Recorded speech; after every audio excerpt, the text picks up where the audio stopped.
আপনারা আশা করি সকলে অবগত আছেন যে টঙ্গীর বিশ্ব ইজতেমা ময়দানে গত 18 তারিখ ভোরে তাহাজ্জুদের সময়টায় গভীর রাত্রিতে যে সময় সাধারণত মানুষজন ঘুমায় থাকে এবং ওখানে যেহেতু ছাত্ররা, ওলামায়ে কেরাম, তাবলীগের সাথীরা স্বেচ্ছাশ্রম দিতে গিয়েছেন।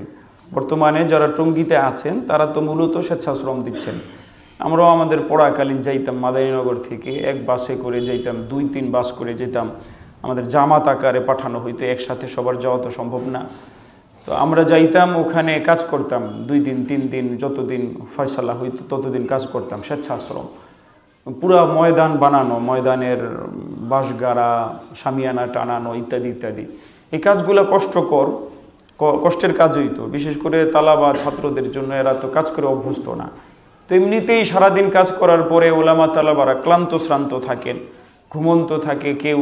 আবার আল্লাহর অসংখ্য বান্দা রাত্রির বেলা দাঁড়ায় যান, যত কষ্টই দিনের বেলা করুক তাহাজ্জুদে দাঁড়ায় যান।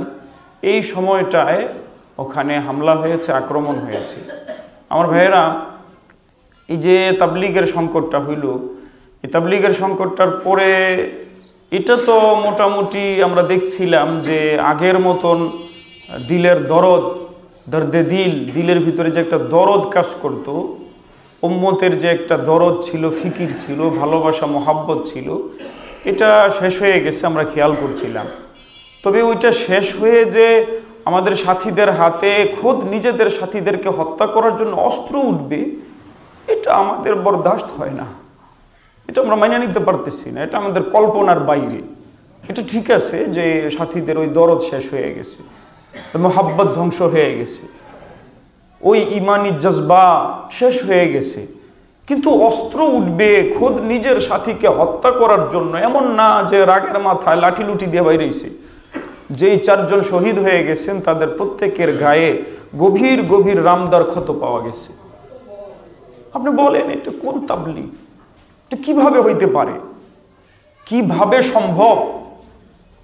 কিভাবে? আমার মাথায় ধরতেছে না। হ্যাঁ, ঝগড়া থাকে, বিবাদ থাকে।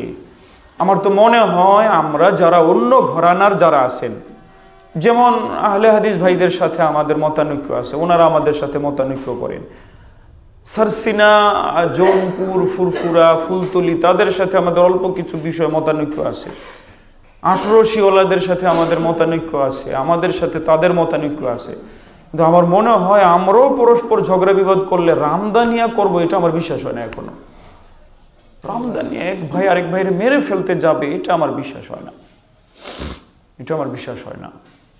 এখন আপনাদের মনে একটা প্রশ্ন যে আমরা তো সবাই হুজুর তাবলীগ করি না, এই তাবলীগের বিষয় নিয়ে এত সময় নষ্ট করছেন কেন? আগেও মাঝে মাঝে আলোচনা করেছেন, এখন আজকেও আবার আলোচনা শুরু করেছেন। তো আপনাদের আমি পায়ে হাত রেখে বলছি, এটা মনে করেন না। তাবলীগ জামাত আমাদের সকলের, এটা জামাত। তাবলীগ জামাত তামাম পৃথিবীতে আমার জানা নাই এর চাইতে বড় কোনো সংগঠন আছে কিনা। মুসলমানদের এর চাইতে একক বড় কোনো সংগঠন আছে বলে আমার জানা নাই। তাবলীগ জামাত যত বড়, এটা যত ব্যাপক, এটার সাথে যত কোটি মুসলমান যুক্ত আছে, এত মুসলমান, এত বড় জামাত অন্যটা আছে বলে আমার জানা নেই। নাই। তো আমাদের এত বড় একটা জামাত ধ্বংস হয়ে যাবে, এটা কি আপনারা চান? এবং এত বড় একটা জামাতের দ্বারা আল্লাহর হাজার কোটি বান্দা, হাজার হাজার বান্দা, কোটি কোটি বান্দা আল্লাহকে পাইছেন, নামাজ ধরছেন, রোজা ধরছেন। যেই দেশে মসজিদ ছিল না ওই দেশে হাজারো মসজিদ বানাইছেন। এত বড় একটা জামাত ধ্বংস হয়ে যাক, এত একটা জামাত মাটির সাথে মিশা যাক, এটা তো আমরা চাই না। এবং আপনারা আশা করি আমার কথাটা বুঝবেন, মুসলমানদের এত বড় একটা জামাতকে বিশ্ব কুফুরি শক্তি, ইসলাম বিদ্বেষী এবং ইসলাম বিরোধী যেই তামাম দুনিয়ার কুফুরি শক্তি আছে, এরা এত বড় একটা জামাতকে টার্গেট করবে না, এটা হইতে পারে না। আমাদের তো ছোট ছোট দলকেও এরা টার্গেট করে, আমাদের মুসলমানদের ছোট ছোট সংগঠনকে এরা নিজেদের জন্য হুমকির মতো মনে করে, সেটাকে ওরা ধ্বংস করে দিতে চায়, সেটার ভিতরে এরা ষড়যন্ত্র করে। তো এত বড় জামাত, এত বড় জামাত, খুদ ওদের দেশে যারা হাজার হাজার মসজিদ করে ফেলেছে, তাবলিগওয়ালাদের মাধ্যমে ইউরোপ আমেরিকায় হাজার হাজার মসজিদ হয়েছে, লক্ষ লক্ষ লোক মুসলমান হয়েছে। তোরা এমনিতেই ছেড়ে দিবে? এটার বিষয়ে নিশ্চয়ই ওদের কোনো ষড়যন্ত্র থাকবে। আমার ভাইয়েরা, আমাদের পারস্পরিক মতানৈক্য আছে, আমরা মুসলমানরা পরস্পর অবশ্যই মতানৈক্য করি, আমাদের কিছু কিছু বিষয়ে মতানৈক্য আছে। কিন্তু বলেন, বিশ্ব কুফুরি শক্তির বিপরীতে কি আমরা ভিন্ন ভিন্ন থাকবো না এক হয়ে যাব? আমরা এক, আমরা এক। মনে রাখবেন, ওই যে হযরত আলী রাদিয়াল্লাহু তাআলা আনহুর সাথে হযরত মুআবিয়া রাদিয়াল্লাহু তাআলা আনহু ভুল বুঝে কিছু মতানৈক্য করেছিলেন, দ্বন্দ্ব হয়ে গেছিল। ওই সময়টায় হযরত মুআবিয়া রাদিয়াল্লাহু তাআলা আনহুর কাছে পারস্যের অগ্নিপূজকরা এরা চিঠি লিখলো যে, মুআবিয়া, তুমি যদি চাও, আপনি যদি চান, তাহলে আলীর বিরুদ্ধে আপনাকে আমরা সহযোগিতা করব। আপনি যদি চান, আলীর বিরুদ্ধে আপনাকে আমরা সহযোগিতা করব। আল্লাহু আকবার। হযরত মুআবিয়া রাদিয়াল্লাহু তাআলা আনহু কি জবাব দিয়েছেন? তিনি চিঠির শুরুতে লিখেছেন, ইয়া কালবার রুম, এই রোমের কুত্তা। কি লিখছেন? ইয়া, এই অগ্নিপূজক না, খ্রিস্টান, রোমের। ইয়া কালবার রুম, এই রোমের কুত্তা। হযরত আলীর সাথে আমার যে মতানৈক্য, এটা আমাদের ভাইয়ের ভাইয়ের মতানৈক্য। যে মনে করছো সেই জায়গায় এসে স্বার্থ হাসিল করবি, আমাদের দুই ভাইয়ের মধ্যে ঢুকবি। তোর যদি একজন সেনাবাহিনী হযরত আলীর বিরুদ্ধে আসে, আমার বিরুদ্ধে না, হযরত আলীর বিরুদ্ধে তুই যদি একটা সৈন্য পাঠাস, তাহলে তোর বিরুদ্ধে আমি এত বড় সৈন্য পাঠাবো যার অগ্রভাগ থাকবে তোর রুমে আর পিছনের ভাগ থাকবে আমাদের মুসলিম অঞ্চলে। সুবহানাল্লাহ। হযরত মুআবিয়া রাদিয়াল্লাহু তাআলা বলেছেন। তো এই জামাত আমাদের, এই জামাতের দ্বারা হাজারো হাজারো লক্ষ লক্ষ কোটি কোটি আল্লাহ ভোলা বান্দা আল্লাহকে পাইছেন। ওই জামাত যেমন ধ্বংস হয়ে যাবে আমাদের জানার দরকার নাই, আমাদের একটু ফিকির করার দরকার নাই, আমাদের একটু নামাজ পড়ে দোয়া করার দরকার নাই যে আল্লাহ মুসলমানদের এত বড় জামাতটাকে আপনি ধ্বংস করে দিয়েন না, আল্লাহ মুসলমানদের এত বড় জামাতটাকে আপনি বিভ্রান্ত করে দিয়েন না, আল্লাহ মিটাইয়া দিয়েন না, বিশ্ব কুফুরি শক্তির টার্গেট বানাইয়া দিয়েন না। আমাদের দোয়া করার দরকার আছে। আমার ভাইয়েরা, এই অঞ্চলে আল্লাহ তাআলা ইংরেজ শাসন আমলে কয়েকজন জীর্ণ শীর্ণ ওলামার দিলের ভিতরে একটা দরদ দিয়েছিলেন। ইংরেজরা যখন আমাদের উপমহাদেশের ইসলাম ও মুসলমানদের একদম কোণঠাসা করে ফেলে, হিন্দুরা কোণঠাসা ছিল না, এই পয়েন্টটা কিন্তু মাথায় রাখেন। খ্রিস্টানরা, ইংরেজরা এই অঞ্চলে আসার আগে শাসন ক্ষমতায় কারা ছিল? হিন্দুরা না মুসলমানরা? মুসলমানরা। প্রায় 800 বছর ধরে মুসলমানরা শাসন করছিল আর হিন্দুরা অধীনে ছিল। তো হিন্দুরা মুসলমানদের উপরে বিরক্ত ছিল, কারণ এরা তো আর ক্ষমতায় না, ক্ষমতায় তো হলো মুসলমানরা। এরা ভিন ধর্মীদের ভিতরেই ছিল, অধীনেই ছিল। যখন খ্রিস্টানরা আসে, এর ফলাফলে খ্রিস্টানদের মূল দ্বন্দ্বটা হয় মুসলমানদের সাথে। কারণ খ্রিস্টানরা এসে যে ক্ষমতা দখল করে নেয়, এটা কি হিন্দুদের ক্ষমতা দখল করে নিছে না মুসলমানদেরটা? তাহলে দ্বন্দ্ব মূলগতভাবে কাদের সাথে হবে? মুসলমান। আর হিন্দুদের জন্য তো তফাৎ নাই, হিন্দুরা আগে ছিল মুসলমানদের অধীনে, এরা মুসলমানদেরকেও মিটাই দিতে চায়, এখন খ্রিস্টানদের অধীনে, এদের কাছে তো দুটোটা একই, ঠিক না ভাইয়েরা আমার? মুসলমানদের সাথে মূল দ্বন্দ্ব ছিল। এর ফলে এই অঞ্চলে ইসলাম ও মুসলমানকে ইংরেজ সরকার কোণঠাসা করতে থাকে, ওলামায়ে কেরামকে হত্যা করতে থাকে। গাছে গাছে ওলামায়ে কেরামের লাশ ঝুলছিল। দিল্লির যে শাহী মসজিদ, এই শাহী মসজিদের সামনে বিশাল বড় করে এরা কড়াই নিক্ষিপ্ত, কড়াই লাগাইছিল, যেটার ভিতরে তেল ছিল। ওখানে বড় বড় ওলামায়ে কেরামকে, শেখুল হাদিসকে, বয়োবৃদ্ধ শাইখুল হাদিসকে ওখানে ভুনা করে ফেলছে দিয়া, জীবন্ত। এমন ঘটনার পর ঘটনা ঘটতেছিল বিভিন্ন অঞ্চলে। মুসলমানরা আবার খ্রিস্টানদের বিরুদ্ধে ফতোয়া জারি হইল। মুসলমানরা ফতোয়া দিলেন যে খ্রিস্টানদের বিরুদ্ধে আমাদের জিহাদ করা ফরজ হয়ে গেছে। এরা আমাদের বিপরীতে আইন জারি করলো, নামাজ পড়তে হলে ট্যাক্স দিতে হবে, রোজা রাখতে হলে ট্যাক্স দিতে হবে, ফরজ বন্দিগিগুলো পালন করতে দিচ্ছিল না। ওই যে আপনারা যে ফরাইজি আন্দোলনের নাম শুনেছেন, হাজী শরীয়তুল্লাহ রাহিমাহুল্লাহ, এই ফরাইজি আন্দোলন তো এই বিষয়েই হয়। ফারাইজ শব্দ ফরজের বহু বচন, ফরজ মানে তো ফরজ বুঝি, ফরায়েজ মানে ফরজ সমূহ, ফরায়েজি আন্দোলন মানে ফরজ পালনের অধিকার আদায়ের আন্দোলন। এরা আমাদেরকে ফরজ পালন করতে দিচ্ছিল না, ফরজ ফরজ। তখন আল্লাহ তাআলা এক জামাত ওলামায়ে কেরামের, কয়েকজন ওলামায়ে কেরামের দিলের ভিতরে এবং কয়েকজন হাজী সাহেবের দিলের ভিতরে এই তরফ দিলেন যে একটা দ্বীনি প্রতিষ্ঠান হোক। আমাদের আগের মাদ্রাসাগুলা হাজার হাজার এরা বন্ধ করে দেয়, বন্ধ করে দিয়ে এরা নিজেরা নিজেদের কারিকুলামে কলকাতা আলিয়া মাদ্রাসাও প্রতিষ্ঠা করে। কিন্তু এর মাধ্যমে তো কাঙ্ক্ষিত সফলতা হচ্ছিল না, বরং পরপর শুরুর দিকের 4 জন প্রিন্সিপাল দেয়, এরা খ্রিস্টান, এবং এদের হুকুমেই সব কিছু ওখানে হতো। বিরোধিতা করার কোনো সাহস ছিল না, সরকারি প্রতিষ্ঠান, সরকারি বিরোধিতা করবে কেমনে?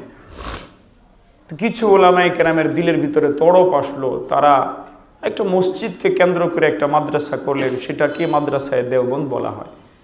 এই দেওবন্দ মাদ্রাসাকে আল্লাহ তাআলা এমন কবুল করছেন এই উপমহাদেশে। আপনারা আমরা এখন তো আধুনিক যুগে এগুলো বোঝা সহজ, একটু ভালো করে পড়াশোনা করে করলে দেখবেন এই উপমহাদেশে ওলামায়ে দেওবন্দ এবং দেওবন্দ মাদ্রাসার যে অবদান, এর ধারে কাছেও অন্য কেউ আসতে পারতেছে না। কোন লাইনে না আছে, কোন লাইনে? জিহাদ ও রাজনীতির লাইনে এই দারুল দেওবন্দ আমাদেরকে উপহার দেয় শেখুল হিন্দ রহমাতুল্লাহ আলাইহি। রেশমি রুমাল আন্দোলন, শেখুল ইসলাম হুসাইন আহমদ মাদানী রহমাতুল্লাহ আলাইহি ইংরেজ বিরোধী সিংহ পুরুষ ছিলেন হযরত মাওলানা সৈয়দ হুসাইন আহমদ মাদানী রহমাতুল্লাহ আলাইহি। এবং এই ভারতের স্বাধীনতা যুদ্ধে তার এই পরিমাণ অবদান যে ভারতের সংবিধানে আছে, তার অবদানের কারণে হুসাইন আহমদ মাদানী রহমাতুল্লাহ আলাইহি ইংরেজ খেদাও আন্দোলনে তার অবদানের কারণে যতদিন ভারত থাকবে ততদিন এই মাদানী খানদানে হুসাইন আহমদ মাদানীর পরিবারের পক্ষ থেকে একজনকে এমপির মর্যাদা দিতে হবে। এটা কোনো নির্বাচন না, ওনার এমনিতেই প্রটোকল থাকবে, ওনার ওই মর্যাদা থাকবে, এখনো আছে। ওলামায়ে দেওবন্দ দারুল দেওবন্দ আমাদেরকে এটা দিচ্ছে। দারুল দেওবন্দ এই পরিমাণ মাদ্রাসা আমাদেরকে দিচ্ছে, অন্য কোনো ধারা নাই যেই ধারা এতগুলা মাদ্রাসা করতে পারছে। বরং আমি আপনাদেরকে তো শুনিয়েছিলাম জামে আজহার 1200 বছর পুরানো প্রতিষ্ঠান, 1200 বছর, 1000-এর বেশি বছর পুরানো প্রতিষ্ঠান জামে আজহার। দারুল দেওবন্দের চাইতে মনে হয় 20 গুণ বড় হবে, দারুল দেওবন্দের চাইতে মনে হয় 20 গুণ ছাত্র বেশি হবে। আর টাকা পয়সার তো হিসাব কিতাব নাই। এত বড় মিশরের যে জামে আজহার, আজহারি ইউনিভার্সিটি শুনেছেন, ওই যেখান থেকে পড়ে আসলে আজহারি বলে, এই জামে আজহার 1000 বছরের বেশি পুরাতন, 20 গুণ বেশি ছাত্র, 20 গুণ বেশি আয়তন, এত কিছু নিয়েও তাম দুনিয়াতে জামে আজহারের আদলে, জামে আজহারের সিলেবাসে, জামে আজহারের চিন্তা চেতনায় আরেকটা প্রতিষ্ঠান হয়েছে দেখাইতে পারবেন না। বয়স 12 বছর বেশি। আর দারুল দেওবন্দের বয়স 250 বছর, জীর্ণ শীর্ণ অবস্থায়, জনগণের দানে চলে, জাকাত ফেতরায় চলে, গরিব মানুষগুলো এখানে পড়ে। আয়তন এত বড় না, অল্প স্বল্প আয়তন, ছাত্র 8-10 হাজার, 4-5 হাজার, 6-7 হাজার, 8-10 হাজার এমন হয় ছাত্র। এতটুকু সীমিত পরিসরে মাত্র 250 বছরে টাকা পয়সার এত অভাব অনটন সত্ত্বেও আপনি বলেন তো এই উপমহাদেশ শুধু কি নাকি বহির্বিশ্বের বিভিন্ন রাষ্ট্র দেওবন্দি মাদ্রাসা ছড়াই গেছে না? আর এই অঞ্চলে ভারত, বাংলাদেশ, পাকিস্তানে কয় লক্ষ মাদ্রাসা, কয় হাজার মাদ্রাসাগুলো গুইনা বাইর করতে হবে। কি পরিমাণ অবদান রাখছে হাদিসের লাইনে। দারুল দেওবন্দ আল্লামা আনোয়ার শেখ কাশ্মীরি রাহিমাহুল্লাহকে দিচ্ছেন, যার কিতাবপত্র হাদিসের ব্যাখ্যা গ্রন্থগুলা সৌদি আরব থেকে ছাপা হয়, মিশর থেকে ছাপা হয়। তার ব্যাপারে বড় বড় ওলামারা বলছেন, আল্লামা সৈয়দ আনোয়ার শেখ কাশ্মীরি রাহিমাহুল্লাহ, উনি যদি আরো কয়েকশো বছর আগে আসতেন তাহলে ইমামদের কাতারে ওনার নাম থাকতো। ওনার এই পরিমাণ যোগ্যতা ছিল, ওনার ইজতিহাদি যোগ্যতা ছিল। খলিল আহমদ সাহারানপুরি রাহিমাহুল্লাহ, তার হাদিসের গ্রন্থসমূহ আরব বিশ্ব থেকে ছাপে। হযরত মাওলানা শেখুল হাদিস জাকারিয়া সাহেব কান্দলভি রাহিমাহুল্লাহ, তার হাদিসের কিতাব আরব বিশ্ব থেকে ছাপে। হযরত মাওলানা সৈয়দ জফর আহমদ উসমানী রাহিমাহুল্লাহ, তার কিতাবপত্র আরব বিশ্ব থেকে ছাপে। আরবের শায়েকরা এইভাবে টিকা লেখা ছাপছে। হ্যাঁ, জফর আহমদ উসমানী রহমাহুল্লাহ, শাব্বির আহমদ উসমানী রাহিমাহুল্লাহ ফথুল মুলহিম লিখেছেন, জফর আহমদ উসমানী রাহিমাহুল্লাহ ইলাউস সুনান লিখেছেন, এগুলো আরব বিশ্ব থেকে ছাপে। শাব্বির আহমদ ওসমানী রাহিমাহুল্লাহ হাদিসের ক্ষেত্রে এত বড় আলেম ছিলেন, আরব বিশ্ব থেকে তার কিতাব ছাপে। তাফসিরের লাইনে, হাদিসের লাইনে আরও অনেক অসংখ্য ওলামায়ে কেরাম আছেন। তাফসিরের লাইনে বিশ্ববিখ্যাত মুফতি শফি ওসমানী রাহিমাহুল্লাহ কীভাবে তাফসির মারিফুল কোরআন লিখছেন, তামাম পৃথিবীতে ছড়ায় গেছে। আরব বিশ্ব থেকে সৌদি আরব থেকে পর্যন্ত এটাকে ছাপা হয়েছিল সংক্ষিপ্ত। ইদ্রিস কান্ধলভি রাহিমাহুল্লাহ এমনই ছিলেন না, তাফসিরের ক্ষেত্রে মহা বড় আলেম। এরপরে হজরত থানবী রাহিমাহুল্লাহ বায়ানুল কোরআন লিখেছেন। থানবী রাহিমাহুল্লাহ তাফসিরের ক্ষেত্রে তিনি তো শুধু তাফসির না, তিনি যেই লাইনে কলম ধরছেন ওই লাইনেই সমুদ্র বহায় দিছেন। সুবহানাল্লাহ, এত এলম ছিল, এত এলম। ফিকহের লাইনে আল্লামা মুফতি কিফায়াতুল্লাহ রাহিমাহুল্লাহ এত বড় মুফতি ছিলেন। মুফতি শফি ওসমানী রাহিমাহুল্লাহ আধুনিক মাসাইলের গবেষণা করতেন। আর বর্তমান বিশ্বে তো হযরত শেখুল ইসলাম মুফতি তকি উসমানীকে আপনারা নিজ চোখে দেখতেছেন। শেখুল ইসলাম মুফতি তকি উসমানী রাহিমাহুল্লাহ দামাত বরাকাতুহু হাফিজাহুল্লাহ এত যোগ্যতা রাখেন, ইমামদের মতো ইজতিহাদি যোগ্যতা সম্পন্ন, নতুন নতুন যন্ত্র, নতুন নতুন ব্যবসার পদ্ধতি, এই অর্থনীতি, এগুলোর বিষয়ে তিনি গবেষণা করতেছেন। তার গবেষণা ছাড়া উপায় নাই, এমন গবেষণা তিনি করে রাখছেন। যারা করতেছেন তার পিছনে আসতেছেন, তার অনুসরণ করে করে আসতেছেন। এত বড় এক জামাত। এই দারুল উলুম দেওবন্দ থেকেই, দারুল উলুম দেওবন্দের কয়েকটা ফসলের কথা শোনাইলাম। এই দারুল উলুম দেওবন্দ থেকেই মুজাহিদদের কি জামাত হয়েছে। তামাম পৃথিবীতে একমাত্র ইসলামী আদর্শের ওপরে যেই রাষ্ট্রের সব কিছু ইসলাম মোতাবেক চলতেছে, চলবে ইনশাআল্লাহ, আরও ওনারা গুছাচ্ছেন, আফগানিস্তান। যেই আফগানিস্তানে বিশ্বের দুইটা সবচাইতে বড় পরাশক্তি এসে কবরস্থ হয়ে গেছে। এই জন্য আফগানিস্তানকে বলা হয় সাম্রাজ্যবাদীদের কবরস্থান। আলহামদুলিল্লাহ বলেন। সাম্রাজ্যবাদীদের কবরস্থান। সুপার পাওয়ার সোভিয়েত ইউনিয়ন এসেছিল, 10 বছর লাগাতার যুদ্ধ করেছে আফগানিস্তানের দেওবন্দি মৌলবীদের বিরুদ্ধে। এই দেওবন্দি মৌলবীরা জুতা নাই, ভালো অস্ত্র টস্ত্র নাই, এগুলা দিয়েই 10 বছরে সোভিয়েত ইউনিয়ন শুধু পরাজিত হয় নাই, খান হয়ে গেছে, টুকরা টুকরা হয়ে গেছে। আলাদা আলাদা সোভিয়েত ইউনিয়নের যাবতীয় রাষ্ট্রগুলো স্বাধীন হয়ে গেছে, টুকরা টুকরা হয়ে গেছে। এরপরে এসেছে বিশ্ব সন্ত্রাসী, বিশ্বের সবচাইতে গুন্ডা রাষ্ট্র, সবচাইতে শক্তিধর রাষ্ট্র আমেরিকা, সাথে আরো 48 দেশ নিয়ে আসছে। এত কিছু নিয়ে আইসা 20 বছর লাগাতার যুদ্ধ করছে স্মার্ট হেলমেট পরা। স্মার্ট হেলমেট মানে কি?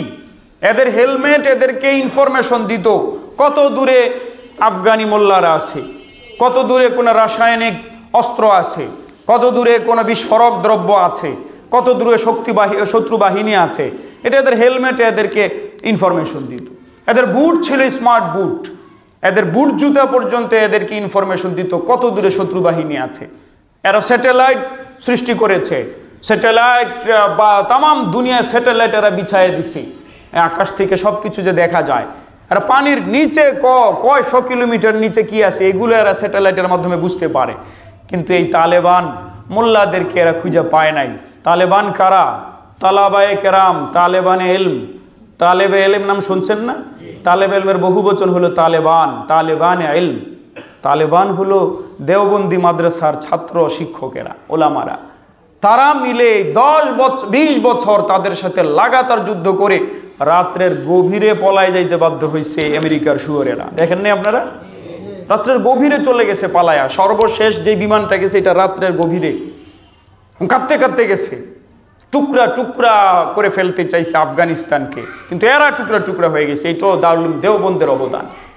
দারুল উলুম দেওবন্দের এখন আমি যে অবদানটার কথা বলছি এটা নিয়েই মূলত চোখের পানি ফেলাচ্ছি। দারুল উলুম দেওবন্দেরই একজন সন্তানের নাম হলো মাওলানা ইলিয়াস সাহেব রাহিমাহুল্লাহ। মাওলানা ইলিয়াস সাহেব রাহিমাহুল্লাহর মাধ্যমে মুসলমানদের মধ্যে দাওয়াতি কাজ, নামাজ কালামের দিকে ডাকা, অমুসলিমদেরকে ইসলামের দিকে ডাকা, মুসলমান বানানো। তাদের মধ্যেও ভুল ত্রুটি থাকবে। কে ভুল ত্রুটির ঊর্ধ্বে আছে বলেন? নবী রাসূল ছাড়া কার কোন ঘরানায় কোন মতবাদে কিছু না কিছু ভুল ত্রুটি না আছে, থাকতেই পারে। কিন্তু একটা নদীতে তো কত নাপাকিও থাকে, এই জন্য কি নদীর পানি নাপাক হয়? সামগ্রিকভাবে তো নদীর পানি পাক। তো এই জামাত কি কাজ করছে আপনি দেখেন, কল্পনা করতে পারবেন? মেওয়াত থেকে একটা বস্তি থেকে শুরু হয়েছে, ওই দাওয়াত ও তাবলীগ এখন তামাম পৃথিবীর ঘরে ঘরে পৌঁছায় গেছে, তামাম পৃথিবীতে পৌঁছায় গেছে। হাজার হাজার মসজিদ হয়েছে, মাদ্রাসা হয়েছে, ওলামা তালাবা হয়েছে। এই তাবলীগ জামাতটা এভাবে চলছিল। 1925 সাল থেকে হযরত মাওলানা ইলিয়াস সাহেব রহমাতুল্লাহ, 26 সাল থেকে মাওলানা ইলিয়াস সাহেব রহমাতুল্লাহ আলাইহি তাবলীগ জামাতের প্রতিষ্ঠা করেন। প্রতিষ্ঠার পর থেকে তিনি আমির ছিলেন। তার ইমারতের পর, তার ইন্তেকালের পর তার ছেলে হযরত মাওলানা ইউসুফ সাহেব রহমাতুল্লাহ আলাইহি তিনি আমিরের দায়িত্ব পালন করেন 1965 সন পর্যন্ত। তার আমিরের দায়িত্বের সময়ও কোনো প্রকারের ঝামেলা হয় নাই, ইলিয়াস সাহেব রহমাতুল্লাহর সময়ও কোনো প্রকারের ঝামেলা হয় নাই। ওলামায়ে কেরামের সাথে সম্পর্ক রেখে, দারুল উলুম দেওবন্দের সাথে সম্পর্ক রেখে, বরং দেওবন্দি ওলামায়ে কেরাম তত্ত্বাবধান করেই তো এই কাজ আগাইছেন। শুরু থেকেই তো ভিন্ন ঘরানার তারা তো এটা পছন্দ করতো না। আমাদের মধ্যে একটা সংকীর্ণতা আছে, আমরা আমাদের ঘরানার না হইলে আমরা অপছন্দ করি। তো একমাত্র আশ্রয় তো ছিল ওলামায়ে দেওবন্দ, তাবলীগওয়ালাদের। তাবলীগওয়ালাদের আশ্রয় কি অন্য কোনো আলেমরা না ওলামায়ে দেওবন্দই শুধু? ওলামায়ে দেওবন্দ এভাবে পেলে পুষে আনলো। 1965 সনে দ্বিতীয় হযরত জি ইউসুফ সাহেব রহমাতুল্লাহ ইন্তেকাল হয়ে যাওয়ার পরে আমির কে হবে?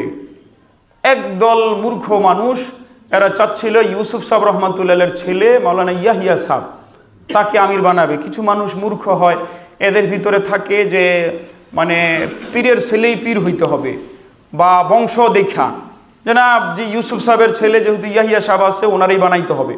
অথচ ইয়াহিয়া সাহেব রহমাতুল্লাহ আলাইহি ওনার চাইতে আরও বড়রা ছিলেন। তো আমির তো হবে বড় যিনি হন তিনি, জ্ঞান গরিমায় যিনি বড় হন তিনি হবেন।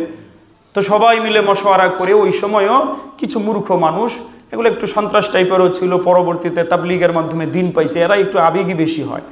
তো এরা ওই সময় একটা গ্যাঞ্জাম করতে চাইছে। কিন্তু ইয়াহিয়া সাহেব রহমাতুল্লাহ আলাইহি অনেক বিনয়ী মানুষ ছিলেন এবং অনেক জ্ঞানী মানুষ ছিলেন, এবং তিনি বুঝতেন যে তার চাইতে আরও বড়রা রয়ে গেছে, তার ওস্তাদের পর্যায়েরা রয়ে গেছে। তো ইয়াহিয়া সাহেব রহমাতুল্লাহ আলাইহি সামনে আইসা ওই মেওয়াতি ওই গুন্ডাগুলারে বললেন, হাই তোমরা চুপ থাকো, আমার চেয়ে বড়রা, আমার ওস্তাদ পর্যায়েরা রয়েছেন, আমি আমিরগিরি চাই না, আমি আমির হইতে পারবো না। এটা কেমন কথা? আমির তো হবে যার যোগ্যতা বেশি, যার তাকওয়া তাহারাত বেশি, তিনি হবেন। তা আমার ওস্তাদের পর্যায়েরা রয়ে গেছে, তোমরা আমাকে নেলাফালাফি করছো কেন? উনি থামাই দিছেন, আর থামে গেছে। কারণ যার ভক্ত হয় উনি থামাইলেই তো থামে নাকি, তো উনি থামাই দিছেন। পরবর্তীতে উনি থামাই দেওয়ার পরে কাকে আমির বানানো হলো? মাওলানা ইলিয়াস সাহেব রহমাতুল্লাহর খলিফা এবং মাওলানা ইলিয়াস সাহেব রহমাতুল্লাহর ভাগিনা হযরত জি এনামুল হাসান সাহেব রহমাতুল্লাহকে। তিনি ছিলেন মাওলানা ইলিয়াস সাহেব রহমাতুল্লাহর ভাগিনা এবং খলিফা ইলিয়াস সাহেব রহমাতুল্লাহ। তিনিও অত্যন্ত বরেণ্য বুজুর্গ আলেম ছিলেন। তার ব্যাপারে তামাম পৃথিবীর আলেমরা তাকে শ্রদ্ধার সাথে রাখত, তার যে কোনো কথাকে মেনে নিত। এত বড় আলেম এবং এত বড় বুজুর্গ মানুষ ছিলেন। হযরত জি এনামুল হাসান সাহেব রহমাতুল্লাহ 1995 সাল পর্যন্ত জিন্দা থাকেন। 1995 সালে হযরত জি এনামুল হাসান সাহেব রহমাতুল্লাহ যখন যান, হজ করতে যান, তো তার দিলের ভিতরে আসে এবং বিভিন্ন জায়গা থেকে রিপোর্ট নিয়ে যে কাজ এত ছড়াইছে, ওই সময় তো শুরুর দিকে তো এত ছড়ায় নাই, তামাম পৃথিবীতে ছড়ায় পড়ছে। হযরত জি মাওলানা এনামুল হাসান সাহেব রহমাতুল্লাহর দিলে আসলো যে এখন এই কাজ এত ছড়াইছে, এটার একক আমির দিয়ে পরিচালনা করা সম্ভব না, আর এরকম সিফাতওয়ালা আমিরও তিনি দেখতেছিলেন না। তারা তো দূরদর্শী ছিলেন, তারা বুঝতেছিলেন যে আমার পরে যারা আছে এদের মধ্যে কাউকে তো এমন বানানো যাইতেছে না যারা সবাই এক বাক্যে মানতে পারে, আর কাজও এত ছড়ায় গেছে। তো তিনি তখনকার সমস্ত পাকিস্তানের, বাংলাদেশের সব ওলামায়ে কেরামকে নিয়ে তাবলীগের মশওয়ারা করলেন। মশওয়ারা করে ফয়সালা হইল যে এখন থেকে সূরা ভিত্তিক চলবে, সূরা ভিত্তিক, একক আমির না, একক পরিচালনা সুন্দর হবে না, সূরা ভিত্তিক চলবে। বাকি মশওয়ারার ভিতরে আবার একজন করে আমিরও থাকবে, আমির ছাড়া না, আমির হবে। যেই মজমায় যাকে আমিরে ফয়সাল বানানো হবে উনি আমির হয়ে গেলেন, যত দিনের জন্য যাকে আমিরে ফয়সাল বানানো হলো যত সপ্তাহের জন্য উনি আমির হয়ে গেলেন। এইভাবে 1995 সাল থেকে এই 2014 সাল পর্যন্ত ছিল। 2014 সাল পর্যন্ত বড়রা ছিল। হযরত জি এনামুল হাসান সাহেব রহমাতুল্লাহর ছেলে ইজতেমার ময়দানে প্রত্যেক বছর যিনি দোয়া করতেন, লম্বা একটা দোয়া করতেন না মুনাজাত, এই দোয়াটা যিনি করতেন তিনি হলেন হযরত জি এনামুল হাসান সাহেব রহমাতুল্লাহের ছেলে, তৃতীয় হযরতজির ছেলে। অনেক স্বাস্থ্যবান ছিলেন, স্বাস্থ্য শারীরিক কোনো কারণেই অনেক স্বাস্থ্য ছিল, হযরতের ধরে নিয়ে যাওয়া লাগতো, কিন্তু অনেক বড় মাপের বুজুর্গ ছিলেন। তাহলে তিনি ছিলেন, আরও অন্যান্যরা ছিল। মাওলানা সাদ সাহেব ওই সময় ছোট ছিলেন, কম বয়সী বা এরকমই ছিলেন, কিন্তু ওনার বড়রা ছিল। উনি এই 1995 সাল থেকে নিয়ে 2014 পর্যন্ত 19 বছর উনি কখনো একটাবারের জন্য বলেন নাই যে আমির ছাড়া জামাত নাজায়েজ বা আমির ছাড়া জামাত নাজায়েজ হইতেছে, সুন্নতের খেলাফ হইতেছে, একবারও বলে নাই। এই 19 বছর পর্যন্ত উনি কিন্তু সূরা ভিত্তিকই কাজ করছেন। কেন? কারণ ওই সময় যদি আমির হওয়ার প্রশ্ন আসতো, উনি তো আমির হইতেন না, উনি একটা বাচ্চা ছেলে মানুষ, ওনারা কেউ আমির বানাইতো? ওই আমির হইতো জোবাইরুল হাসান সাহেব, এনামুল হাসান সাহেবের ছেলে। ওই আমির হইতো ওনার ওস্তাদ, সাহাদ সাহেবের ওস্তাদ, সাহাদ সাহেবের বাবা ইয়াহিয়া সাহেবের ওস্তাদ ইব্রাহিম দেওলা সাহেব, আহমদ লাট সাহেব, এরকম বড় বড় আলেমরা আমির হইতো। এই জন্য উনি যেহেতু দেখছে ওনার আমির হওয়ার চান্স নাই, 19 বছর পর্যন্ত উনি আমিরের দাবি করেন নাই, বা আমির ছাড়া সুরা সিস্টেম যে খেলাফে সুন্নত হইতেছে বা নাজায়েজ হইতেছে ওনার এই আজগবি ফতুয়া উনি দেন নাই 19 বছর। 19 বছর পরে যখন বড়দের ইন্তেকাল হয়ে যায়, জোবাইরুল হাসান সাহেবের ইন্তেকাল হইল, এবার উনি বুঝছেন পথ এখন সামনে পরিষ্কার, এখন আমি নিজের আমির দাবি করতে পারবো, তখন উনি নিজের আমির দাবি করলেন। আর ওই যে ওনার বাবার নাম ইয়াহিয়া সাহেব, কিছুক্ষণ আগে যে ইয়াহিয়া সাহেব বললাম না, তাকে আমির বানাইতে চাইছে ইউসুফ সাহেবের ছেলে হিসাবে, উনি সবাইরে থামাই দিছেন। ইয়াহিয়া সাহেব রহমাতুল্লাহর ভিতরে তো আল্লাহ তাআলা এই নেকি দিছিলেন, তিনি থামাই দিছেন গুন্ডাদেরকে, কিন্তু সাহাদ সাহেব থামান নাই, তিনি বরং উস্কায় দিছেন। উস্কায় দিয়া নিজামউদ্দিন মার্কাজে রক্তাক্ত হয়। এই রক্তপাতের সূচনা এখান থেকে আসছে, এটা বাংলাদেশ থেকে না। শুধু রমজান মাসে নিজামউদ্দিন মার্কাজে মারপিট হয়েছে, সাথীদের মাথা ফাটায় দেওয়া হয়েছে, রক্তাক্ত করা হয়েছে। সাহাদ সাহেবকে বুঝাইয়া ব্যর্থ হইয়া সাহাদ সাহেবের ওস্তাদ, তার বাবার ওস্তাদ ইব্রাহিম দেওলা সাহেব হাফিজাহুল্লাহ, আহমদ লাট সাহেব, ভাই ফারুক সাহেব, যত বড় বড় মুরব্বীরা ছিলেন সবাই নিজামউদ্দিন মার্কাজ ছেড়ে চলে গেলেন। মার্কাজ ছেড়ে একেবারে সবাই চলে গেলেন।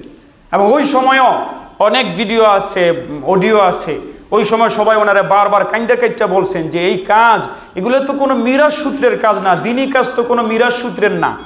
যদি দিনী কাজ মিরাজ সূত্রের হইতো তো নবী করিম সাল্লাল্লাহু আলাইহি সাল্লামের পরে ওই যে শিয়ারা দাবি করছিল মিরাজ সূত্রের মতো যে নবীজির পরে আমির হবে হযরত আলী, বলছিল না এরা? কিন্তু আমির হয়েছে কে? হযরত আবু বকর সিদ্দিক। এরপরেও না হয় পরেও না হয় বংশ হইতো না, এরপরেও তো বংশ হয় নাই, পরে হয়েছেন কে? হযরত ওমর রাদিয়াল্লাহু তাআলা আনহু। এরপরে আরেক জামাই হয়েছেন, পরে হযরত আলী রাদিয়াল্লাহু তাআলা আনহু হয়েছেন। ইসলামে তো এগুলো নাই। ওনাকে যখন এই তর্ক বিতর্কের মধ্যে বলছিল যে আপনি কি তাহলে ওয়ারিশ সিস্টেম চালু করতে চান এই দিনের কাজে, আপনি এত মানুষকে কষ্ট দিতেছেন, আপনি এই কাজটারে ধ্বংস করে দিতেছেন, সাথীরা কাইন্দে কাইন্দে বলতেছে ভিডিওতে, তখন উনি বলতেছে খোদা কি কসম মে আমির হো, আগার না মানো তো জাহান্নাম মে যাও, আল্লাহর কসম আমি আমির, না মানলে জাহান্নামে যাও। উনি নিজে বলছেন। দাওয়াত ও তাবলীগের কাজ কেন, যে কোনো দিনই কাজে এটা কি মেজাজ হইতে পারে বলেন? তো বলতে পারে আমি আমির। ধরেন আমরা 3 দিনের একটা জামাত বের করব, আমরা এখানে বসলাম, বসে আমরা বলতে লাগলাম যে ভাই সামানের জিম্মাদার কে হইতে পারে? আমরা বলতে পারি, নিজেও বলতে পারি, যেহেতু এটা কাজ, মেহনত করা লাগবে, সামানা বইয়া নিয়ে যাইতে হইব, তো কাজের গুলো আমরা বলি আমি করব, আমি তৈয়ার আছি, আমি তৈয়ার আছি, মন বলে, ঠিক না? ভাই পাক কে করতে পারে? তো সবাই বলে ভাই আমি তৈয়ার আছি। কিন্তু যদি বলে ভাই আমির কে হইতে পারে, তো পাগল ছাড়া কেউ কয় আমি আমির হইতে পারি? আপনি বলেন, কেউ বলে যে আমি আমির হইতে চাই? এটা কি রাজনীতি যে আপনার পোস্টার ছাপায় ওখানে আমার প্রধানমন্ত্রী হিসাবে ভোট দেন, আমার এমপি হিসাবে ভোট দেন, আমার চেয়ারম্যান হিসাবে ভোট দেন, এটা কি রাজনীতি? দাওয়াত ও তাবলীগের ভিতরে তো এগুলা নাই। বরং অনেকগুলা হাদিসে রাসূল করিম সাল্লাল্লাহু আলাইহি সাল্লাম বলেন লা তাসআলিল ইমারাতা, কেউ কিন্তু তোমরা এই দ্বীনি কাজে কিন্তু আমিরগিরি চাইয়া নিবা না। আমিরগিরি কিন্তু চাওয়া যাবে না। কেননা তুমি যদি আমিরগিরি চাইয়া নাও তাহলে উকিলতা আলাইহা, এর দায়িত্ব তোমার উপরে চাপায়া দেওয়া হবে, চাপায়া দেওয়া হবে। আর ওয়াইন উতিতাল ইমারাতা মিন গায়রি মাসআলাতিন উইনতা আলাইহা, আর যদি তোমাকে আমির বানায়া দেওয়া হয়, তুমি চাও নাই, অন্যরা খেয়াল করে বানাই দিছে, তাহলে উইনতা আলাইহা, এর উপরে তুমি আল্লাহর সাহায্য পাইবে। সুবহানাল্লাহ। বুখারী শরীফের হাদিস, সিরিয়া থেকে দুই ভাই আসলো, চাচতো ভাই, দুই ভাই এসে রসুল করিম সাল্লাল্লাহু আলাইহি সাল্লামকে বলল, ইয়া রাসূলুল্লাহ, আমরা সিরিয়া থেকে আসছি, আমরা মুসলমান হয়েছি, ওই অঞ্চলে ইসলাম ছড়ায় পড়ছে, তো আমাদের দুই ভাইকে দুইটা এলাকার আমির বানায় দেন। আমাদের দুই ভাইকে দুইটা এলাকার কি বানায় দেন? আমির বানায় দেন। নবী করিম সাল্লাল্লাহু আলাইহি সাল্লাম বলেন, যারা আমিরগিরি চায় বা দিলে দিলে আশা রাখে, এদেরকে আমরা আমিরগিরি দেই না, আমিরগিরি দেই না। আমার ভাইয়েরা, ওখান থেকে এই দ্বন্দ্ব শুরু হলো। এরপরও কথা হইলো, হুজুর তাহলে না হয় সাহার সাহেব একটু পাগলামি করতেছে, উনি আমির হইতে চাইতেছে, আপনারাই না হয় ওনাকে ওনার ভালোর জন্য, দাওয়াতের কাজটাকে ঠিক রাখার জন্য ওনার আমির মাইনা নেন, তাইলেও তো মিটটা যায়। একটা লোক যেহেতু পাগলা টাইপের, এরাও যেহেতু কিছু পাগলা মুরিদ আছে, অনুসারী আছে, এরা মারপিট করে, যে হামলা করে মাইরে ফেলায়, তো সন্ত্রাসী টাইপের। এই যে কয়েকদিন আগে এই সাদপন্থী এতাতি তাবলিগি সাথীরা, এরা সাক্ষাৎকার দিতে স্যার বলতেছে, এইবার যদি সাহার সাহেবকে আনতে না দেওয়া হয় তাহলে কারো ইস্তেমা হইতে দেওয়া হবে না, আমরা প্রস্তুতি নিতেছি, দরকার হয় এখানে রক্ত ঝরবে, এটা সেটা, আরো কত রকমের কি কি বলছে এগুলা। এরপরে এটাও বলছে যে আমরা কিন্তু ভালো মানুষ না, আমরা সন্ত্রাস ছিলাম, আমরা গুন্ডা ছিলাম, পরে তাবলিগের মাধ্যমে আমরা ভালো হয়েছি, এখন আবার আমাদেরকে পিছনে ফিরাইয়ে নিয়েন না। আমরা ওই সময় মনে করছি এরা মনে হয় এমনি হুমকি দিতেছে, আমরা এই ঘটনার পরে তো বুঝতেছি এরা সত্য সত্য বলতেছিল। তো এখন একটা প্রশ্ন যে হুজুর, এই লোকটা যেহেতু আমির দাবি করে এবং তার যেহেতু এমন সন্ত্রাস টাইপের অনেক অনুসারী আছে, তাহলে না হয় আপনারাই একটু মাইনা নিয়ে, আর কয়দিন বাঁচবে, মরে গেলে আবার কেউ আমির হইব বা ভালো কেউ হইব, এটা না হয় আপাতত রাখেন। এটা একটা প্রশ্ন না ভাইরা আমার? থামায় দেওয়ার জন্য, মীমাংসার জন্য অনেক সময় এটা করি না আমরা, যে লোকটা যেহেতু পাগলামি করে থাকে, এরপরও হোক, তাহলে সমস্যা মাইনা নেই। এখানে মানার ক্ষেত্রে সমস্যা হইল, ইসলামের বাইরে গিয়ে তো আমরা আবার এটা করতে পারবো না। কোনো ব্যক্তির ভিতরে যদি আমির হওয়ার গুণাবলী না থাকে, শুধুমাত্র নিজের আমির হইতে চাওয়া, এর দ্বারাই তো থাকে না, এরপর এটা ইগনোর করলাম, অন্য বিষয়ে যদি ভ্রান্তি থাকে, তাকে আমির বানানো তো জায়েজ না, হারাম, এটা তো কোনো দুনিয়াবি বিষয় না। যে এর সাথে যেহেতু আপনার ভাইয়ের সাথে জায়গা লাগে খালি মারামারি লাগে, যার নাহলে আপনার দুই হাত জায়গা ছাইরাই দেন এক হাত, বিষয়টা তো এরকম না, জমি জমার বিষয় না। আমি আপনাদেরকে বলি, আহলুস সুন্নাতুল জামাতের সর্বসম্মত আকীদা আপনারা শুনেছেন, নবীগণ নিষ্পাপ, জানেন কিনা এটা আপনারা? কে কে মানেন এটা? হাত তোলেন। মানেন সবাই? আলহামদুলিল্লাহ, আমরা সবাই মানি। নবীগণ কি বলেন আমার সাথে? নবীগণ কি? নবীগণের দোষ চর্চা করা কুফুরি, বলেন কি? নবীগণের দোষ বলে বেড়ানো কি কুফুরি? এটা বিশ্বাস আছে তো? শুধু আমাদের নবী না, যে কোনো নবী। এবার আমি একজন বক্তার কথা বলি। এই বক্তা তার বয়ানে বলে যে দাওয়াত কা ছোড় দেনা ये गुमराही का यकीनी सबब है। তিনবার বলে, দাওয়াত কা ছোড় দেনা ये गुमराही का यकीनी सबब है। দাওয়াত ছাইরা দেওয়া এটা গোমরা হয়ে যাওয়ার নিশ্চিত কারণ। দাওয়াত ছাইরা দেওয়া গোমরা হয়ে যাওয়ার নিশ্চিত কারণ। দাওয়াত ছাইরা দেওয়া গোমরা হয়ে যাওয়ার নিশ্চিত কারণ। এরপরে বলে, মুসা নবী তার উম্মতের মধ্যে দাওয়াতের কাজ ছাইরা দিছেন, ছাইরা আল্লাহরে খুশি করার জন্য তুর পর্বতে চলে গেছেন। এর ফলে তার উম্মতের 6 লক্ষের মধ্য থেকে, মুসা নবীর 6 লক্ষ উম্মতের মধ্য থেকে 5,86,000 উম্মত সব কাফের হয়ে গেছে, বাছুরের পূজা শুরু করছে। শুরুতে ভূমিকা বলল দাওয়াত ছেড়ে দেওয়া গোমরাহির কারণ, পরে বলছে মুসা আলাইহিস সালাম দাওয়াত ছেড়ে যাওয়ার কারণে উম্মত গোমরা হয়ে গেছে। তাহলে বলেন তো এই গোমরাহির কারণটা কার মাধ্যমে হইল? এই লোকের কথা অনুযায়ী কার মাধ্যমে হইল? এই বক্তার কথার মাধ্যমে মুসা আলাইহিস সালাম হইল না? 2, ইউসুফ আলা নবীনা আলাইহিস সালাতু ওয়াত তাসলিমের নাম শুনেছেন আপনারা। ইউসুফ আলাইহিস সালাতু ওয়াস সালামকে এক গভর্নরের স্ত্রী পছন্দ করেছিল, যেহেতু ইউসুফ আলাইহিস সালাম অনেক সুন্দর। সুবহানাল্লাহ। আমাদের নবীজি বলছেন, আমি যখন মেরাজের রাত্রে গেছি তো ইউসুফকে দেখে আমার মনে হয়েছে আল্লাহ যেন তার সৃষ্টির অর্ধেক ইউসুফরে দিয়ে দিচ্ছেন। আমার ভাই মনে হয় সৃষ্টির অর্ধেক আমার ভাই কারে দিয়ে দিচ্ছেন? ইউসুফ নবী এত সুন্দর ছিলেন, আল্লাহ যেন আমাদেরকে জান্নাতে দেখার তৌফিক দেন, আমিন। আল্লাহ যেন এই সমস্ত নবী রাসূলদের পিছনে আমাদেরকে জমা করেন, আমিন। আমরা সব নবী রাসূলকে দিল দিয়া ভালোবাসি। আমাদের নবী রাসূলদের ব্যাপারে কেউ যদি ইশারা ইঙ্গিত কোনো প্রকারের তহমত দিতে চায়, বদনাম করতে চায়, কোনো কিতাবের দলিলও দেয়, ওই কিতাবকে আমরা ডাস্টবিনে ছুঁড়ে ফেলি, আমরা মানি না। নবী রাসূলের বিপরীতে, আহলুস সুন্নাতুল জামাতের আকীদার বিপরীতে কোন গ্রন্থেও যদি থাকে অমুক নবী এই ভুল করছেন, সেই গ্রন্থকে আমরা ডাস্টবিনে ছুঁড়ে মেলি, স্রেফ আমরা মানি না এগুলা।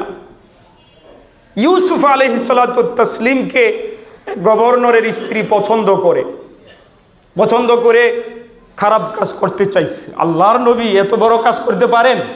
এটা একজন খাঁটি ইমানদারের ব্যাপারে কল্পনা করা মুশকিল। পারে নাই, না পারার পরে মিথ্যা অপবাদ দিয়া খোদ হযরত ইউসুফ আলাইহিস সালামকেই কারান্তরীণ করে দিয়েছিল। শুনছেন না আপনারা? বাকি এটাও জানেন হয়তো কোরআন মাজিদেই আছে, এটা স্বামীও বুঝতে পারছে যে আমার স্ত্রী বদনাম করছে। কারণ ইউসুফ আলাইহিস সালাম বলছিলেন যে তোমরা কাউকে ইয়ে করো, সাক্ষী মানো, এই যে বাচ্চারে সাক্ষী মানো। ছোট বাচ্চা, নাবালেগ বাচ্চা, বাপ মানে কথা শিখে না, ওই বাচ্চা বলছে যদি ইউসুফ নবীর সামনে দিয়ে কাপড় ছিঁড়া থাকে তাহলে বুঝবে যে ইউসুফ নবী এইভাবে মহিলার আক্রমণ করতে গেছে, মহিলা বাঁচার জন্য সামনের কাপড় ছিঁড়ে লাইছে, সামনেই তো আক্রমণ, মহিলা ধরবে, টানা হেসরা চলবে। আর যদি ইউসুফ নবীর পিছন দিয়ে জামা ছিঁড়া থাকে তাহলে বোঝা যাবে এই মহিলা নিজের খাহেসাত পুরা করতে চাইছে, ইউসুফ নবী নিজের বাঁচাইতে চাইছে, পিছন দিয়ে পরে ইউসুফ নবীর কাপড় টান দিছে। কোরআন মাজিদের আয়াত এটা। পরে খুলে জামা দেখে দেখা গেল কোন দিক থেকে ছিঁড়া? পিছনের দিক থেকে। দেখেন তো, এটা আপনাকে বলা লাগে নাই, নবীর প্রতি আদবের কারণে আপনারা ধরে নিছেন নাকি? সবাইকে কথাটা জানতেন? কিন্তু নবীর প্রতি আদবে আমাদের মাথায় কি আসে, কোন দিক থেকে ছিঁড়ে থাকতে পারে? পিছন দিক থেকে। তাহলে এই মহিলার স্বামীও জানতো ইউসুফ নবী নির্দোষ। কিন্তু এখন যদি বদনাম হয়, একজন বড় গভর্নর, মন্ত্রী, তার একটা বদনাম হয়ে যাইব না? এই নিজের বদনাম ঢাকার জন্য ইউসুফ নবী বাপ মা দেখা যায় না, ওই যে পাইয়া লইয়াছিল কূপে, বাপ মা নাই, বংশ বলি নাই এখানে, তারে নিরীহ পাইয়া তার এই দিয়ে দিল। যেমন নাকি এই দেশের আলেম ওলামাদের অবস্থা, কারো কিছু না পাইলে পরে হুজুরদেরকে ধইরা দিয়া দেয়।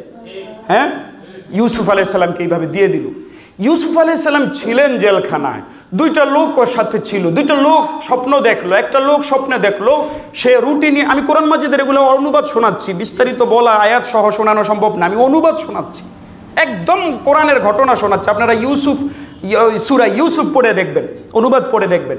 এক লোক স্বপ্নে দেখলো যে আমি রুটি নিয়ে যাচ্ছি, কি নিয়ে? রুটি নিয়ে যাচ্ছি, সেখান থেকে এই কাক এসে রুটিগুলো খেয়ে ফেলতেছে। আরেক লোক বলল আমি দেখছি স্বপ্নে যে আমি মদ বানাইতেছি। কি বানাইতেছি? মদ বানাইতেছি। ইউসুফ আলাইহিস সালাতু তাসলিম দুজনের ব্যাপারে ব্যাখ্যা দিলেন, কিন্তু মেনশন করলেন না নাম। মেনশন করলে যার স্বপ্নটা খারাপ স্বপ্ন, মনে কষ্ট পাবে, পেরেশান হবে। এজন্য বললেন তোমাদের একজনে বাইর হওয়ার পরে তারে শুলিতে চড়ানো হবে, শুলিতে চড়ায় তার উপরেই রেখে দেওয়া হবে, তার লাশ উপরেই থাকবে, পচা যাবে। এরপরে এই শকুন আইসা, কাক আইসা তার মাথার খুলি ভেদ কইরা মগজ খাইতে থাকবে। রুটি খাইতেছে মানে এই যে এরকম একটা ব্যাখ্যা। এটা বলেন নাই কে তোমাদের দুজনের মধ্যে থেকে কে?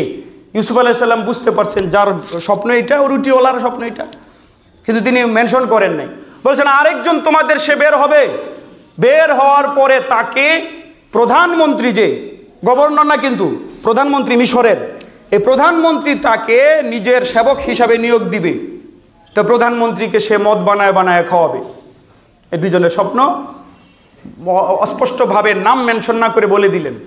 ইউসুফ আলাইহিস সালাম যার ব্যাপারে বুঝলেন যে এ নাজাত পাবে এবং হবে, সেবক হবে, তাকে আস্তে আস্তে বললেন মুক্তির দিন যে তুমি গিয়া তোমার বাদশার কাছে বইল।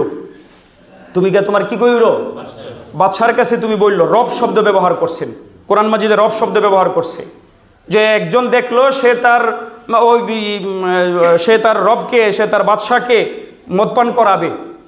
বাদশার জন্য রব শব্দ ব্যবহার হয়েছে। তো ইউসুফ আলাইহিস সালাম যার ব্যাপারে এটা জানছেন যে এই স্বপ্ন দেখছে, এই মুক্তি পাবে, মদপান করাবে, তাকে বলে দিলেন তুমি তোমার বাদশার কাছে গিয়ে বলবা যে একজন মানুষ আছে, ভালো মানুষ, এই মানুষটা স্বপ্নের ব্যাখ্যাও দিতে পারে, যে আমাদের স্বপ্নের ব্যাখ্যা দিচ্ছে, সত্য হয়ে গেছে। আর এই লোকটাকে জুলুম করে জেলখানায় রেখে দেওয়া হয়েছে মিথ্যা অপবাদে। আপনি একটু তদন্ত করেন, কথা বুঝতেছেন আমার ভাইরা? বলেন তো এতটুকু বলা এটা কি কোনো দোষের বিষয়? না, এটা দোষের বিষয় কোনো? ওই লোকটা বের হয়েছে, বের হওয়ার পরে এই লোকটা নিজের বাদশার কাছে এটা বলতে ভুলে গেছে, শয়তান ভুলে দিছে। কোরআন মাজিদে আছে কি আছে? ফাআনসাহু শাইতানু যিকরা রাব্বিহি। শয়তান তাকে তার বাদশার কাছে ইউসুফ নবীর আলোচনা করতে ভুলাই দিছে। এর ফলে ইউসুফ নবী আবার জেলখানায় থাকতে থাকলেন। অনেক দিন পরে মনে হয়েছে, পরে বলছেন, বলার পরে আবার ওই লোক স্বপ্নও দেখছে। ওই যে স্বপ্ন দেখার পরে মনে পড়ছে, বাদশাহ স্বপ্ন দেখছে, দেখার পরে যখন কইছে এমন একটা আমি ভয়ের স্বপ্ন দেখছি, এবার ওই যে ওই লোকের মনে পড়ছে, আরে স্বপ্নের ব্যাখ্যা তো ওই লোক দিতে পারে, আর ওই লোকটা তো আমার বলতে বলছিল, হায় হায় আমি ভুলে গেছি। আমার ভাইয়েরা, এই ঘটনাটা এই বক্তা বলে, বলার পরে বলতেছে ইউসুফ নবী আল্লাহর কাছে না চাইয়া মাখলুকের কাছে চাইছেন, আল্লাহর কাছে সাহায্য না চাইয়া মাখলুকের কাছে সাহায্য চাইছেন। ওই যে বলছেন যে তুমি তোমার বাদশার কাছে গিয়ে আমার আলোচনা করো, যে আমারে জুলুম করে এখানে রেখে দিছে, আলোচনা করো। এটা নাকি ইউসুফ আলাইহিস সালামের জন্য নাজায়েজ হয়েছে, এটা ঠিক হয় নাই তার জন্য। তিনি নাকি আল্লাহর থেকে ফিরা মাখলুকের দিকে ঘুরে গেছেন। মাখলুকের দিকে ঘুরার কারণে তার নাকি আরও অনেক দিন পর্যন্ত জেলখানায় থাকতে হয়েছে। আপনি কি বলেন, একটা সাধারণ মানুষের ব্যাপারে কি এটা বলা যায় যে সে আল্লাহরে বাদ দিয়া মাখলুকের কাছে চাইছে, আল্লাহরে বাদ দিয়া দিছে? এটা একজন সাধারণ মুসলমানের ব্যাপারে বলা যায়? একজন নবীর ব্যাপারে যে কেউ যদি এটা বলে তাহলে কি এটা মাইনা নেওয়া যায়? রসুল করিম সাল্লাল্লাহু আলাইহি ওয়াসাল্লামের ব্যাপারে বলে যে রসুল করিম সাল্লাল্লাহু আলাইহি ওয়াসাল্লাম তার বিবাহগুলাতে, তার স্ত্রীদের বিবাহগুলাতে ওলিমা করতে গিয়া খেজুর আর পনির খাওয়াইতেন সবগুলায়। বলেন যে নবীজি শুধু হজরত মাইমুনা রাদিয়াল্লাহু তাআলা আনহার বিবাহের ভিতরে খুশি হয়ে গোশত রুটি খাওয়াইছেন। তো নবীজি নিজের মামুল থেকে সরে গেছেন। মামুল মানে মসনুন, সুন্নতি আমল। নবী নিজের আমল থেকে সরে গেছেন। এই কারণে নবীজির নাকি অনেক কষ্ট পোহাইতে হয়েছে। নাউজুবিল্লাহ কইবেন না? নবীজি নিজেই নাকি নিজের আমল থেকে সরে গেছেন। চিন্তা করছেন? অথচ নবীজির নিজের কথা, আউলিম ওয়ালাউ বিশাতিন, তোমরা অলিমা করবা একটা বকরি দেওয়া হইল, নবীজির নিজের হাদিস এটা, নবীজির নিজের কথা এটা। এরপরে নবী করিম এই লোকের কথা যদি ধৈর্যও নেই সত্য, এই লোকের কথা সত্য যে নবীজি ইতিপূর্বে কোনো বিবাহে গোশত রুটি খাওয়ান, এটাও মিথ্যা কথা। অথচ সহি হাদিসে আসছে নবীজি এই ইতিপূর্বে গোশত রুটি খাওয়াইছেন, আয়োজন হইতো। আর হাদিস তো আসেই। এর লোকের কথা মাইনেও যদি নেই, নবীজি আগে শুধু পনির আর খেজুর খাওয়াইছেন, তো সেটা যদি নবীজির আমল হয়, নবীজি যে এইবার আবার গোশত রুটি খাওয়াইলেন, এটা কি নবীজির আমল না? তাইলে এটাও তো নবীজির আমলে হইল, এটাও তো নবীজির সুন্নতেই হইল। কেমন কথা, নবীজি নাকি নিজের আমল থেকে সইরা গেছেন, এই জন্য নবীজির অনেক কষ্ট পোহাইতে হয়েছে।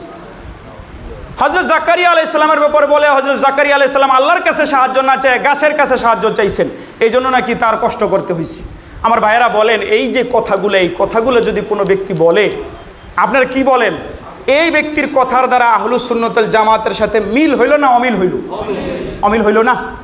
এই লোকটা ফতুয়া দিছে যে আমি আপনাদের এখানে ইমামতি করি, খতিবগিরি করি, এই যে এরা ইমামতি করে, তাদেরকে আপনারা কোনো বেতন ভাতা দেন না, এমনিই পড়ায়? দেন না? দেন। যে আপনাদের ধারণা কি, আপনারা কি তাহলে বেশ্যার চাইতে খারাপ কারো পিছনে নামাজ পড়েন? বেশ্যার চাইতে খারাপ কারো পিছনে নামাজ পড়েন? এই বক্তা বলছে যারা মাদ্রাসা মসজিদে পড়ায়া, নামাজ পড়ায় বা মাদ্রাসায় পড়াইয়া কোনো কিছু নিবে, তাদের উপার্জন বেশ্যার চাইতেও খারাপ এবং তারা বেশ্যার আগে জান্নাতে যেতে পারবে না। এই যে আমাদের হাজার হাজার মাদ্রাসা, খুদ আমার অধীনে 8টার মতো মাদ্রাসা আছে, এই 8টা মাদ্রাসার উস্তাদদের বেতন 10-15 লাখ টাকা আছে। তা আমি এই সমস্ত এই যে গোমরা লোকদের কাছেই আবেদন জানাই, আমাদেরকে এই পরিমাণ স্টাফ দেন, বেতন যেন দেওয়া না লাগে, আমাদের একটু আসান হইবে। 10-15 লাখ টাকা জোগাড় করতে আমার অনেক কষ্ট হয়। এই যে বলেন এই জাতীয় কথা, মোবাইল কেউ যদি পকেটে রাখা নামাজ পড়ে, নামাজ হবে না। যেই আলেমরা বলে যে মোবাইল পকেটে রাখলেও নামাজ হবে, ওই আলেমরা আলেমে সু, মন্দ আলেম, এরা গাধা গাধা গাধা। আপনি বলেন এগুলা কি কোনো ঠিক কথা? এই জাতীয় কথা এই লোকটা যখন বলে, এই কারণে এই লোকটাকে আমিরও রাখা যায় না। এরা 2018 সালে হামলা করছে, আক্রমণ করছে, সেই সময়ে কয়েকজন মানুষকে হত্যা করছে, এবারও করলো। অনেক ভাইয়েরা ফিরে আসতেছে এগুলো দেখে যে এটা তো তাবলীগ না। তা আপনাদের সিদ্ধান্ত নেওয়ার বিষয়, এই জাতীয় বিষয়ে কোথায় কোথায় হইতেছে, তাদেরকে আপনারা নিজেদের নিরাপত্তার স্বার্থেই বড়দের সাথে যোগাযোগ করে এদের বিরুদ্ধে মামলা হয়েছে ধরায় দেন। আল্লাহ তাআলা আমাদের সবাইকে হেফাজত করেন। আজকে জুমার পরে এই এলাকার তাবলীগী সাথীরা, ওলামায়ে কেরাম একটা বিক্ষোভ মিছিলের ডাক দিচ্ছে, আপনারা সবাই অংশগ্রহণ করবেন। আমিন। ওয়া সাল্লাল্লাহু তাআলা আলা খায়রি খালকি মুহাম্মদ ওয়া আলিহি ওয়া সাহবিহি।